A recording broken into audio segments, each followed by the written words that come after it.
नमस्कार मंडळी. तर आज आपण गेलो बेड वलवून, जेणेकरून आपल्याला लावण्यासाठी योग्य प्रकारे वल होईल. तर चला, तुम्हाला मी चॉकअप काढलेले पण व्हिडिओ टाकला, ते पण व्हिडिओ बघून घ्या. तर चॉकअप काढल्यावर आपली लाईन जी कोंडलेली होती ती लाईनमध्ये ॲसिड सोडून आपण धुवून काढल्यावर आपलं ठिबक कसं पाणी सोडतं आहे ते तुम्हाला दाखवतो. तोपर्यंत बघा, आता हे आपलं ठिबकमध्ये आपण कालच सोडून घेतलेलं आहे. तर त्याचा व्हिडिओ बघितला नसेल तर बघून घ्या. हे बघू शकता आता सद्यस्थितीला आपल्या इथं पाणी कसं पडतं बघा. आणि पहिलं चॉकअप झालं त्याच्यामुळे हे आपण असं बोल पाडलेलं होतं.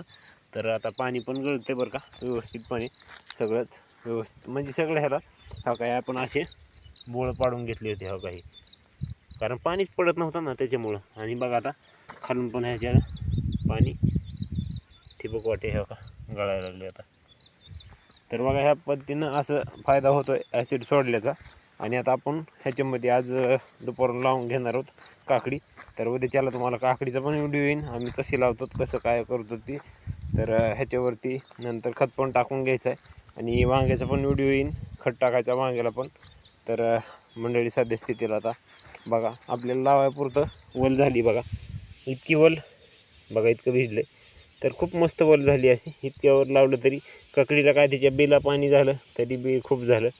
तर ह्या काय मस्तपैकी आता चालू इथं पाणी पडायला. मस्तपैकी आता लावून घ्यायचं आजच्या दिवसात. तर